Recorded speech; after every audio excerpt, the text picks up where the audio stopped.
Good evening students. आज हम सब एल्कीन के आगे की बात करेंगे। एल्कीन में कल हम लोग रासायनिक गुण में जो कुछ पढ़ा गया था ठीक उसके आगे की बात करेंगे।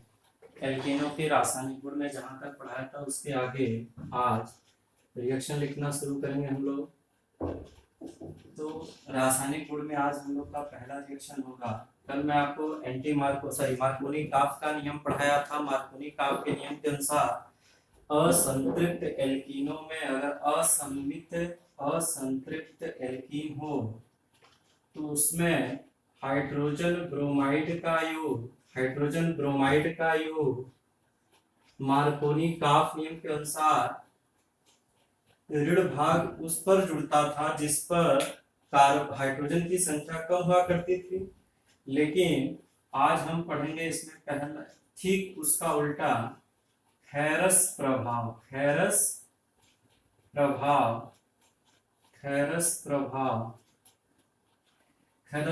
के अनुसार ये एंटी मार्कोनी काफ रूल अर्थात ठीक उसका उल्टा होता है। इसमें ब्रोमीन ऋण भाग उस कार्बन युग्मबंधित कार्बन से जुड़ता है जहां पर हाइड्रोजन की संख्या अधिक होती है, और वास्तव में इसमें ऋण धन नहीं बनता बल्कि इसमें मुक्त मूलक बनते हैं। और CH3 CH द्विबंध CH2 यहां से टूट जाएगा Br प्लस CH3 CH2 यहाँ पे कम मात्रा में 2 ब्रोमो कम मात्रा में 2 ब्रोमो प्रोपेन और अधिक मात्रा में 1 ब्रोमो प्रोपेन प्राप्त होता है। इसे खेरस प्रभाव कहते हैं। यह अभिक्रिया इलेक्ट्रोफिलिक सब्स्टिट्यूशन रिएक्शन ना होकर के फ्री रेडिकल मुक्त मूलक योगात्मक अभिक्रिया है। यह मुक्त मूलक फ्री रेडिकल सब्स्टिट्यूशन रिएक्शन तो खेरस प्रभाव मार्कोनी का प्रभाव का ठीक उल्टा होता है। इसमें युग्म बंधित कार्बन के जिस कार्बन पर हाइड्रोजन ज्यादा होता है वहां पर जाकर के ऋण भाग कह सकते हैं या ब्रोमीन मुक्त मूलक जाकर के जुड़ जाएगा। यह अभिक्रिया हाइड्रोजन क्लोराइड HF HI ये सब शो नहीं करते क्योंकि HFHCl HI में बंध बहुत मजबूत होता है जो खेरस प्रभाव में नहीं टूट पाता, जबकि HI में आयोडीन की साइज बड़ी होने के कारण बंध तो टूट करके आयोडीन इससे जुड़ता है लेकिन वह प्रबल अपचयक होने के कारण पुनः अपचयित हो जाता है, ऑक्सीकृत हो जाता है। अब यहाँ पे HBr का जो योग होगा खेरस प्रभाव में वो हमेशा पराक्साइड की उपस्थिति में होगा। पराक्साइड में बेंजल पराक्साइड हम लोग यूज कर सकते हैं O2 benzyl peroxide C6H5CO2 O2 इसे बेंजाइल पराक्साइड कहते हैं। तो खेरस प्रभाव क्या होता है हम कह सकते हैं खेरस प्रभाव में हाइड्रोजन हैलाइड का योग मार्कोनी काफ नियम के ठीक विपरीत होगा। मार्कोनी काफ का नियम हम लोग कल पढ़े भी थे, उसके अनुसार ये रिएक्शन है, तो इसको आप एक बार देखिएगा वहां। अब हम लोग बात करते हैं इसमें अगला दूसरा रिएक्शन है ओजोनी अपघटन।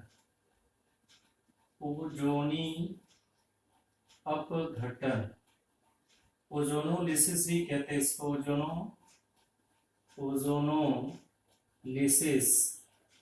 ओजोनोलिसिस का मतलब ओजोन अपघटन। अगर हम कोई भी एल्किल समूह लें, कोई भी एल्कीन लें और इसकी अभिक्रिया ओजोन से करा दें किसकी उपस्थिति में? CCl पायरीन या क्लोरोफॉर्म विलायक की उपस्थिति में, तो ओजोन से कराने पर इसमें कार्बन कार्बन द्विबंध टूट जाएगा और ये इस तरह से ओजोन से आपस में जुड़ जाएगा। तो कार्बन की वैलेंसी 1 2 3 और एक यहाँ पे जो इस कार्बन की 2 वैलेंसी फ्री है वो ऐसे हो जाएगी। अब आगे की अभिक्रिया, अगर हम जिंक और जल द्वारा इसका जल अपघटन या ओजोनीय अपघटन, अब क्या होता है, जिंक और ये ओजोनाइड बना, ये जो बना इसको कहते हैं ओजोनाइड, युगात्मक यौगिक है। अब यहां से ओजोनीय अपघटन होगा, इसमें क्या होता है, यहां से बंध टूट जाएगा और यहां से बंध टूट जाएगा। जैसे ही टूटेगा ये CO द्विबंध में टूट जाएगा, ये द्विबंध बना लेगा O के साथ और कार्बन की 2 वैलेंसी यहाँ फ्री है, प्लस CO, कार्बन की 2 वैलेंसी फ्री। कार्बोनिल समूह बना, कार्बोनिल समूह।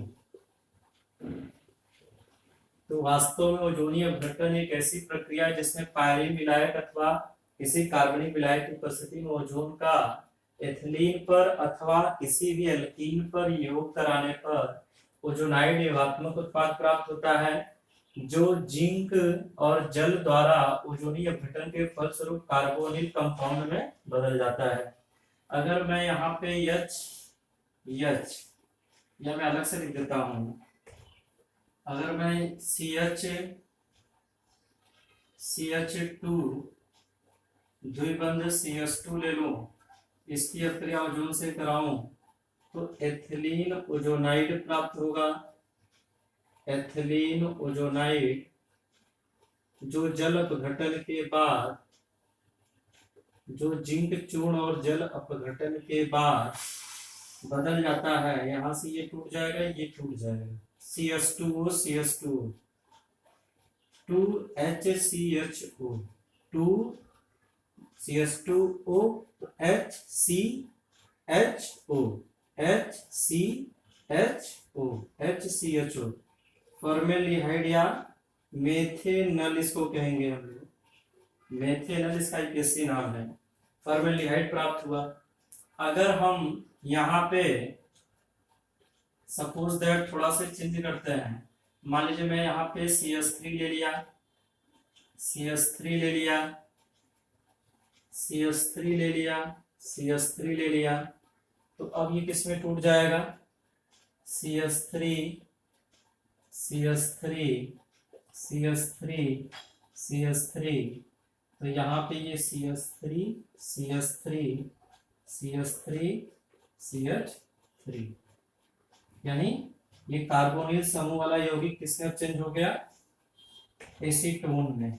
एसीटोन यानी कीटोन बना, एक प्रकार का कीटोन बना। तो हम कह सकते हैं कि ओजोनीय अपघटन से कीटोन यानी एल्डिहाइड या कीटोन प्राप्त किया जा सकता है। और इस रिएक्शन को मुझे लगता है आप समझ गए होंगे। आगे चलते हैं, दूसरा अभिक्रिया है, इसमें सबसे आसान तरीका भी मैं आपको बता दे रहा हूँ।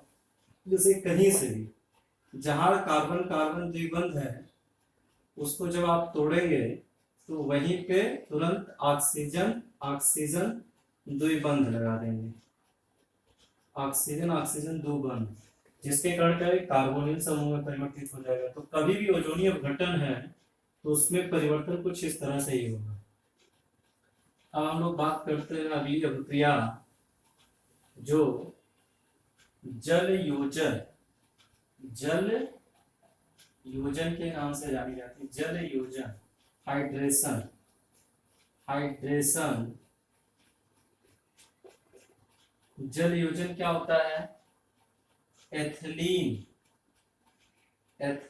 की अभिक्रिया जल से कराने पर, ये भी मार्कोनी-काफ के नियम के अनुसार होगा। CH3 CH2OH एल्कोहल प्राप्त हुआ, एल्कोहल एथेनॉल। एच यहाँ पे जुड़ गया और OH यहाँ पे आके जुड़ गया, CH3CH2OH। तो जल योजन CH2 द्विबंध CH2 प्लस HOH, जल से क्रिया करा के एल्कोहल का जल योजन। अब हम अगला रिएक्शन देखें, इसमें ऑक्सीकरण। ऑक्सीकरण, ऑक्सीकरण क्या होता है? ऑक्सीडेशन। KMnO4 के 1% क्षारी विलयन को बेयर अभिकर्मक कहते हैं। बेयर अभिकर्मक कहते हैं। बेयर अभिकर्मक द्वारा एथिलीन का ऑक्सीकरण 1% क्षारी KMnO4, 1% क्षारी KMnO4, 1% क्षारी KMnO4 एथिलीन को एथिलीन ग्लाइकॉल डाइऑल में चेंज कर देता है। Ethylene glycol. तो एथिलीन ग्लाइकॉल क्या होता है? एक डाई हाइड्रोक्सी अल्कोहल होता है। इसमें आप देखिए एथीन, इसको हम लोग क्या कहेंगे? एथीन, या IPSC नाम इसका एथीन है, वैसे हम लोग एथिलीन किसको कहते हैं? तो एथीन की अपक्रिया या एथीन का 1% क्षारी KMnO4 द्वारा ऑक्सीकरण कराने पर क्या होता है? एथिलीन ग्लाइकॉल प्राप्त होता है, जो रंगहीन होता है, रंगहीन। और ये 1% क्षारी KMnO4 का जो विलयन होता है, ये गुलाबी रंग का होता है, गुलाबी रंग का। तो इसका गुलाबी रंग उड़ जाता है, यानी हम कह सकते हैं कि यह इसके असंतृप्तता का एक परीक्षण क्रिया है। ये केवल असंतृप्त यौगिक एल्कीन ही अभिक्रिया देती है। ऐसे ही ओजोनीय अपघटन में हम लोग देखे, वहां पे भी ओजोनीय अपघटन भी इसकी द्विबंध की स्थिति बताने वाला एक परीक्षण है। अब हम लोग इसमें बात करते हैं अगली अभिक्रिया का। अगली अभिक्रिया इसमें है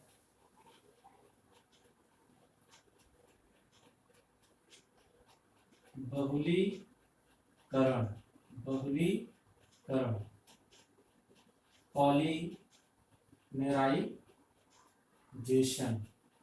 पॉलीमराइजेशन, बहुलीकरण या बहुलिकीकरण।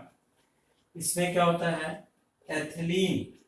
एथिलीन के N मॉलिक्यूल्स अगर हम 300 से 500 डिग्री सेल्सियस ताप पर लगभग 500 ATM दाब पर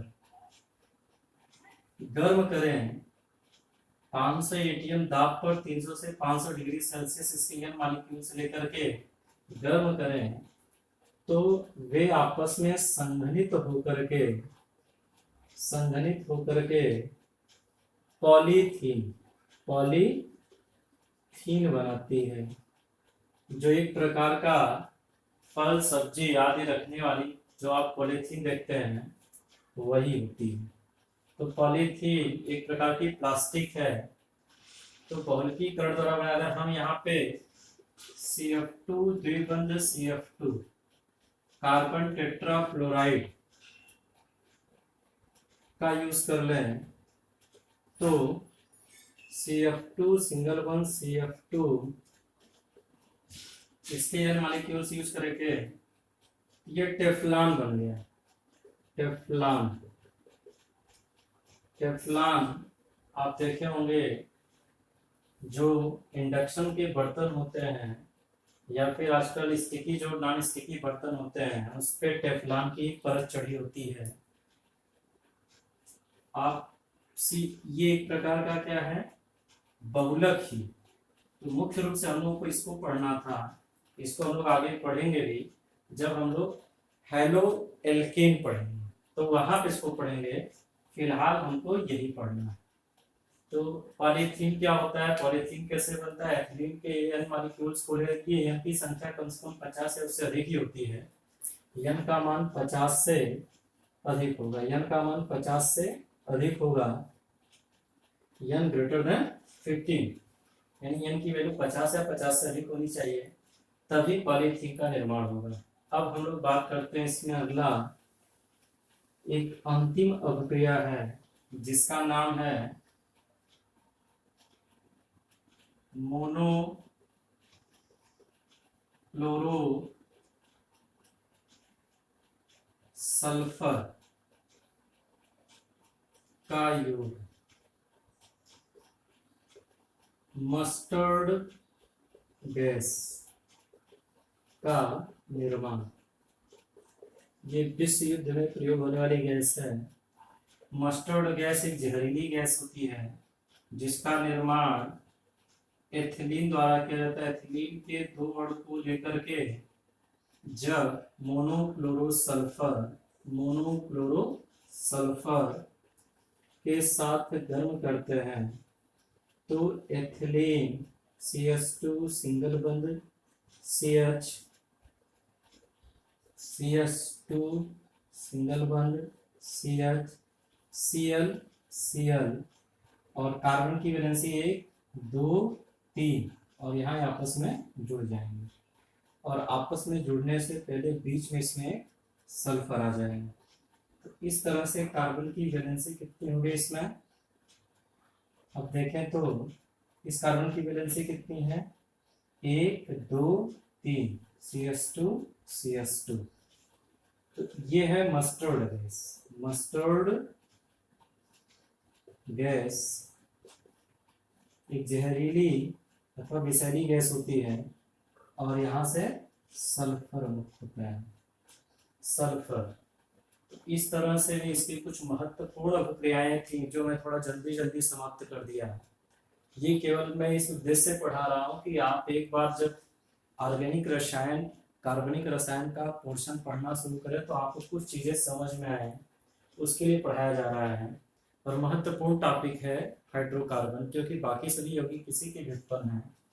तो एल्कीन भी लगभग समाप्त हो गया। एल्कीन का भी पोर्शन जितना था, इसमें एथिलीन जो होता है, यही एथिलीन एक फलों को पकाने वाली गैस के रूप में भी प्रयोग होता है।